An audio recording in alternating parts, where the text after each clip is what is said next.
El día de hoy queremos hacer una pausa para recordar nuestro primer episodio. Empecemos. En esta ocasión vamos a hablar de la importancia de las palabras de los padres hacia los hijos. Muchas veces se nos habla de que tendremos poder en nuestras palabras para crear y para destruir, para levantar y para humillar, pero la Biblia, como todo, tiene el modelo perfecto de lo que un padre tiene que expresar acerca de un hijo y cómo lo tiene que hacer. Y para eso no hace falta más que leer lo que está escrito. Voy a leerles en Mateo 3, justo antes de que Jesús sea bautizado. Justo en el bautizo de Jesús. Dice aquí, entonces Jesús llegó de Galilea al Jordán, donde estaba Juan, para ser bautizado por él. Pero Juan trató de impedirlo diciendo, yo necesito ser bautizado por ti y tú vienes a mí. Jesús le respondió, permítelo ahora porque es conveniente que así cumplamos toda justicia. Entonces Juan consintió y después de ser bautizado Jesús salió del agua y aquí viene la parte que nos interesa. Y los cielos se abrieron en ese momento y él vio al Espíritu de Dios, Jesús vio al Espíritu de Dios que descendía como una paloma y venía sobre él. Y se oyó una voz de los cielos que decía, ojo, esto es lo que necesitamos subrayar. Una voz de los cielos que decía, este es mi Hijo amado, en quien me he complacido. Jesús está escuchando, por lo que yo entiendo, por primera vez la voz de su Padre. Jesús en la tierra escucha la voz de su Padre antes de su ministerio. Acaba de ser bautizado. No ha hecho milagros. No ha convertido el agua en vino, no ha multiplicado panes, no ha resistido la tentación, no ha empezado su ministerio. Y el Padre le dice, tú eres mi hijo y te amo, y en ti ya me he complacido. Esto te tiene que modelar cómo tenemos que hablar y cómo nos tenemos que relacionar con nuestros hijos. Si Dios Padre le dice a Jesús, su Hijo, estas palabras antes de que Jesús empiece el ministerio, yo creo que era importante para Jesús escuchar estas palabras del Padre. Jesús necesitaba saber, recordar, entender y como afianzar su ministerio en su identidad. Tú ya eres hijo, ya eres amado y tu Padre ya se complace en ti, sin que no hayas hecho absolutamente nada. Como papás tenemos mucho que aprender de esta frase y de este momento, porque muchas veces vivimos en una cultura en la que felicitamos a nuestros hijos cuando logran algo y eso está bien. Presumimos a nuestros hijos cuando resultan campeones o primer lugar, qué sé yo, y no está mal. Pero así no nos modeló Dios en su relación con Jesús. Dios en su relación con Jesús, antes de que Jesús hiciera algo, le dijo en voz alta y le dijo delante de los demás, este es mi hijo, yo lo amo y ya me complazco en él, en pasado. Si tu hijo necesita hacer cosas para sentirse amado, ya estamos mal. Porque entonces tú estás condicionando tu amor a su rendimiento. Y aquí inmediatamente el Espíritu Santo a mí me trae una convicción tremenda de no mi paternidad, sino yo como esposo. ¿Cuántas veces necesito que mi esposa haga, diga o se comporte de cierta manera para que yo le extienda mi amor? Y entonces me siento piojo porque digo, ay, no me parezco a Dios. Qué horrible. Pero en este momento estamos hablando de paternidad. Y tu hijo necesita que tú le digas, tú eres mi hijo, te amo y estoy bien complacido contigo. Ya me complací contigo. ¿Pero por qué, papá? ¿Qué he hecho? Eres mi hijo. ¿Pero qué hice para que estés contento conmigo? Ser mi hijo. Y esto nos lleva a lo siguiente. ¿Y qué puedo hacer para que te dejes de complacer conmigo? Es imposible. Porque es imposible que dejes de ser mi hijo. No hay nada que puedas hacer que detenga que yo te ame y que yo me complazca en ti. Porque yo no me complazco en ti ni te amo por lo que haces, sino por quien tú eres. Estas verdades escuchadas de un papá le cambian la vida al niño. le cambian la trayectoria, le cambian la identidad, le cambian su autoestima, le cambian la seguridad. Mi padre me ama y está muy complacido de mí y yo no tengo que hacer nada al respecto y no lo puedo perder. Esto lo escucha Jesús antes de empezar su ministerio. Al final de su ministerio, no al final, pero ya acercándose al final de su ministerio, Jesús lleva a 3 de sus discípulos, sus personas más cercanas, a un monte, se transfigura y se los voy a leer, es mismo Mateo 17, del 4 en adelante. Entonces Pedro le dijo a Jesús: Señor, es bueno que estemos aquí. Si quieres, haré 3 enramadas, una para ti, otra para Moisés y otra para Elías. Mientras estaba aún hablando, una nube luminosa los cubrió y una voz salió de la nube. Otra vez, es una voz en voz alta hablando de Jesús para que escuchen los demás. Eso está increíble. Me quiero regresar al pasaje anterior.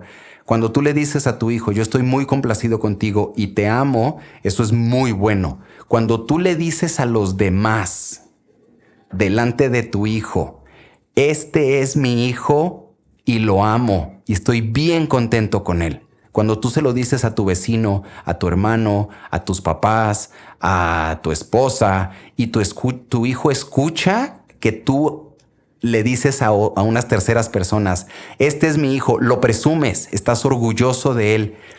Es lo que hizo Dios con Jesús en el momento en el que Jesús fue bautizado. Dios Padre validó la identidad de su hijo delante del público antes de que su hijo hiciera algo. Otra vez, tenemos que tomar ese ejemplo para nuestros hijos. Antes del partido de fútbol, antes del gol, antes del 10 o sin importar el 10. Oye, vecino, este es mi hijo, y estoy bien orgulloso de él. Wow, ¿y por qué? Porque es mi hijo. No tiene que hacer nada para que yo lo ame y esté bien complacido con él. Y Dios me encanta porque yo no leo en los evangelios otra ocasión en la que el Padre, creo que se me viene otra a la mente, pero no me acuerdo ahorita cuál es, pero adelantado el ministerio de Jesús, salen de la nube, en el monte se acaba de transfigurar Jesús y se escucha la voz del Padre que dice: este es mi Hijo amado, en quien yo estoy complacido. Óiganlo a él. O sea, no hay que ser teólogo para ver aquí la importancia de el Padre diciendo 2 veces lo mismito a su Hijo.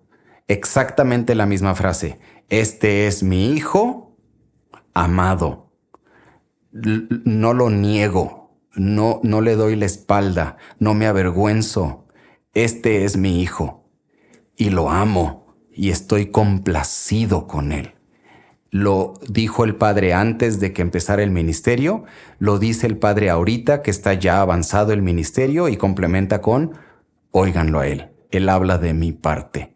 ¿Cómo lo aterrizamos a nosotros como papás? ¿Cómo lo aterrizamos a nuestra cultura? Cuando tu hijo esté haciendo lo que sea, públicamente reconoce: ese es mi hijo. Ubican la historia de la abuelita que grita desde las trincheras: ¡ese es mi hijo! ¡Ese es mi nieto! Literal, esa abuelita era profeta, yo creo. Esa abuelita tenía entendimiento. Esos polivoces algo sabían de la abuelita diciendo: ¡ese es mi hijo! Y el hijo que está en el ring o en donde esté, que escucha la voz de su mamá gritando: ¡ese es mi hijo!, siente como que le llega la energía, como que le llega el fuego de: ahí está alguien orgulloso de mí presumiéndome. Le voy a dar con todo. Eso es lo que queremos alimentar, darle a nuestros hijos. No una vez. Si Dios Padre lo hizo 2 veces con Jesús, yo creo que yo lo tengo que hacer 200 veces, porque mis palabras no tienen el peso y mis hijos necesitan escucharlo. Ahora, yo tengo 5 hijos, ya se los he dicho. Es importante que el Padre le dice a Jesús, el Padre dice de Jesús, de uno: este es mi hijo. No tiene el mismo efecto, tiene un mucho mayor efecto cuando tú dices: esta es mi hija, Y aunque tengas 3, hablas de una en particular. Esta es mi hija Samantha y estoy bien contento con ella. Y en otro momento dices, esta es mi hija Sofía y estoy bien complacido con ella. Y en otro momento, en individual, en particular, Dios no nos habla como costal, como una manada, como ustedes. Dios le habla a su hijo en singular. Y yo creo que hay poder cuando tú le dices a tu hijo, Juan Carlos, tú eres mi hijo y estoy bien contento contigo. Y ahí están sus hermanos escuchando. Y en otra ocasión hablas del hermano, Pedro, tú eres mi hijo y estoy bien contento contigo, en individual, en particular. Yo creo que ahí hay poder en esas palabras. Y este es simplemente un ejemplo en el cual, ¿cómo podemos tomar este libro, que es, pues para mí es una roca sobre la cual podemos construir nuestras vidas?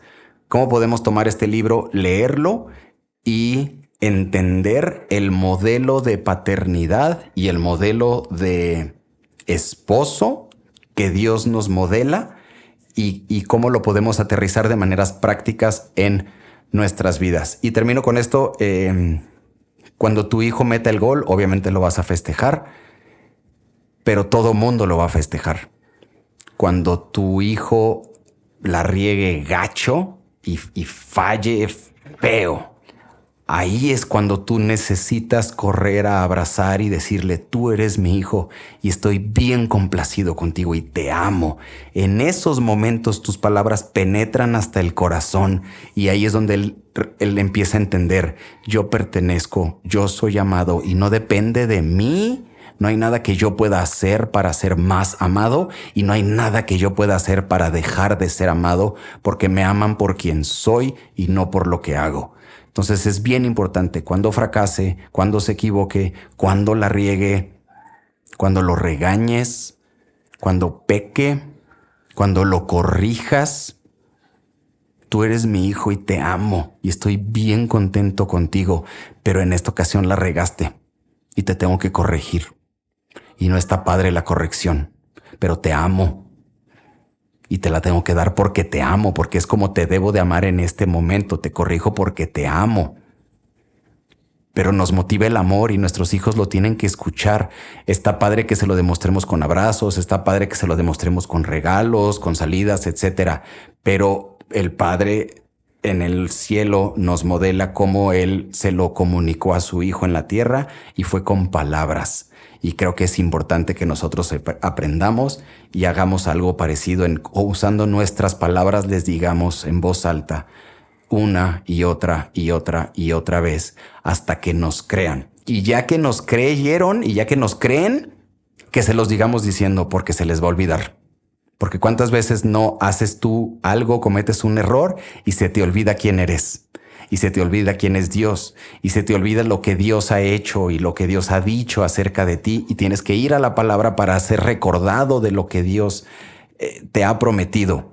Cuánto más nuestros hijos, que son pequeños, necesitan escuchar de nosotros, tú eres mi hijo y te amo y no tienes que hacer nada. Y cuando pecas, te amo. Y cuando eres sabio, te amo. Y cuando eres necio, te amo. Porque no te amo por lo que haces, te amo por quien eres. Gracias por habernos escuchado hasta ahora. Si sabes de algún amigo o alguna amiga que necesite escuchar esto, mándaselo, por favor, bendíceles. Y si hay algún tema que quieres que tratemos, escríbenos en nuestras redes sociales y con gusto lo atenderemos.